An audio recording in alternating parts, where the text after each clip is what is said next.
لاہور محض تاریخی، تہذیبی اور معاشرتی اہمیت کا حامل ہی نہیں بلکہ تصوف و طریقت کی دولت سے بھی مالا مال ہے۔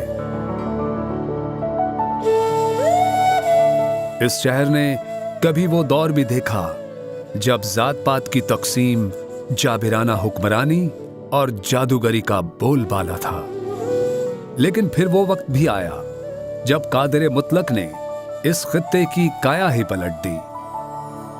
دیکھتی آنکھوں نے دیکھا کہ شہر غزنی سے تقریباً 850 کلومیٹر کا سفر پیدل طے کرتے ہوئے حضرت سید علی بن عثمان الحجویری المعروف حضرت داتا گنج بخش رحمۃ اللہ علیہ لاہور تشریف آور ہوئے۔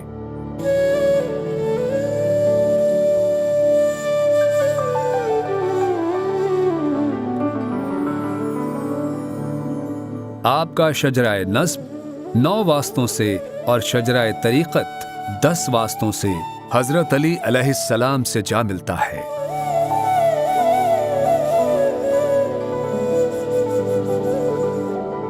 تاریخ بتاتی ہے کہ آپ اپنے شیخ حضرت ابو الفضل محمد بن الحسن الختلی رحمۃ اللہ علیہ کے حکم پر اسلام کی ترویج اور تبلیغ کے سلسلے میں لاہور تشریف لائے۔ آپ کے ساتھ 2 ساتھی بھی تھے، ایک کا نام ابو سعید حجویری اور دوسرا حماد سرخسی ہے۔ آپ کی شورائے آفاق تصنیف کشف المحجوب ابو سعید حجویری کے سوالات کی جوابات کی صورت میں ترتیب کی وجہ بنی۔ لاہور تشریف آوری پر آپ نے ایک ٹیلے کا انتخاب فرمایا اور اسی پر تشریف فرما ہوئے۔ یہی مٹی کا ٹیلا بعد ازاں آپ کی آخری آرام گاہ بھی بنا۔ یہی وجہ ہے کہ آپ کی قبر مبارک زمینی سطح سے قدر بلندی پر ہے۔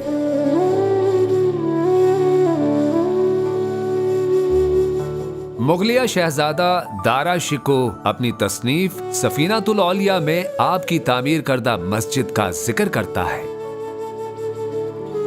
جس کے ساتھ حضرت داتا صاحب کی ایک کرامت بھی وابستہ ہے۔ کہا یہ جاتا ہے کہ آپ کی مسجد کے محراب کے حوالے سے مقامی آبادی کو اعتراض تھا کہ محراب قبلہ رخ نہیں ہے۔ حضرت داتا صاحب نے اپنی امامت میں جماعت کروائی اور دوران نماز آپ کی برکت سے نمازیوں نے بالمشافہ اپنی آنکھوں سے خانہ کعبہ کی زیارت کی۔ 1000 سال پہلے وقوع پذیر ہونے والے اس واقعے کی یادگار آج بھی داتا دربار میں محفوظ ہے۔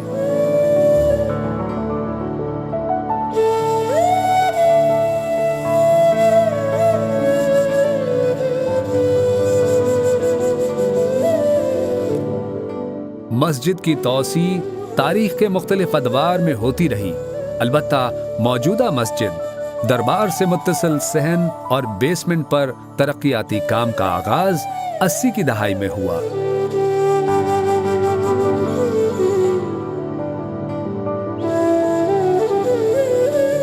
مسجد کے ڈیزائن کے لیے باقاعدہ مقابلہ کروایا گیا، جس میں ملک پاکستان کے نامور ماہرین فن نے حصہ لیا۔ بہترین ڈیزائن کا انتخاب صدر پاکستان جنرل ضیاء الحق نے خود کیا۔ مسجد کے دونوں اطراف میں موجود مینار ترک مساجد کے فن تعمیر کی عکاس ہیں۔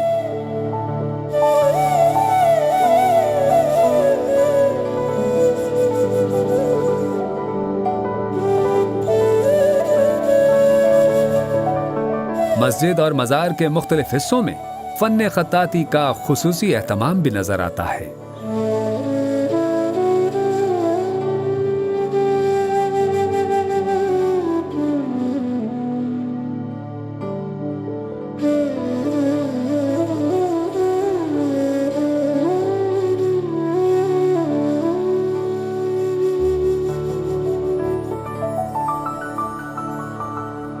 داتا دربار کے داخلی دروازوں میں اسلامی فن تخلیق نمایاں ہے۔